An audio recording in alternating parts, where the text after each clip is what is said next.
Welcome to bedhead meets workout head. Okay, that sounded disgusting. Hey, so I'm thinking about this with why we're having such an increase in disordered eating. And I am specifically using the words disordered eating as opposed to eating disorders, because let's just embrace that there is so much disordered eating that is happening that does not meet criteria for diagnoses and treatment. And yet, in the spirit of everything that I do, which is about prevention of eating disorders, prevention of disordered eating, let's actually understand what's going on behind the scenes, peeps. We have so much focus on control, controlling weight, AKA management. So control and management that it's just not working, okay? When you come in and you try to control or manage, think about what happens to the individual being controlled or managed. They are not able to develop their own learning, growing relationships along the way because somebody's coming in and going and tweaking it all on their behalf. They don't get to create their own relationships.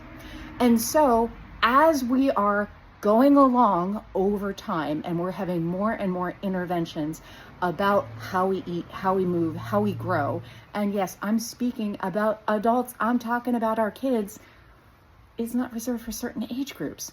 We are screwing up our relationships with our food, with our bodies. We are not learning and growing, and we are just having so many struggles. And when we're struggling, we turn to food to cope. It is readily available. It is readily available. And sometimes coping looks like using the tools that we have been taught, like controlling, restricting. So we can have disordered eating that looks like restricting foods, cutting back on portions and calories. And we can also have disordered eating that looks like eating everything in sight, as we talk about different forms of binge eating or having issues with control. It goes both ways. It goes both ways.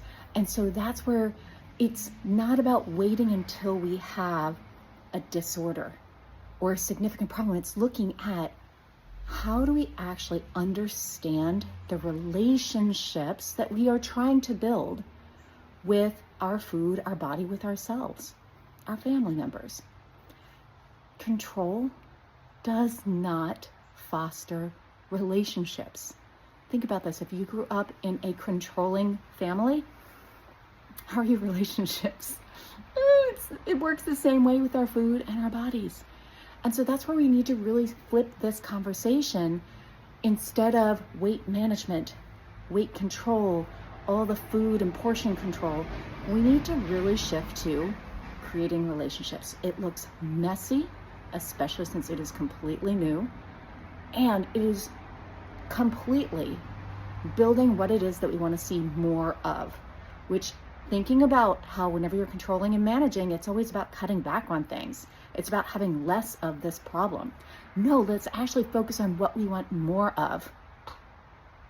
Healthier relationships. Okay, this is not some kind of like obtuse, vague type of discussion. This is just the overview right now. And I can walk you through this. This is a known process that we can do with building the relationships, with calming the stress that's around food and portions and growth and weight and all the things right now. And then shifting to the actual steps that will build those relationships. So please like, follow, subscribe, hit me up with a message. Come on over to the website and let's really do this together.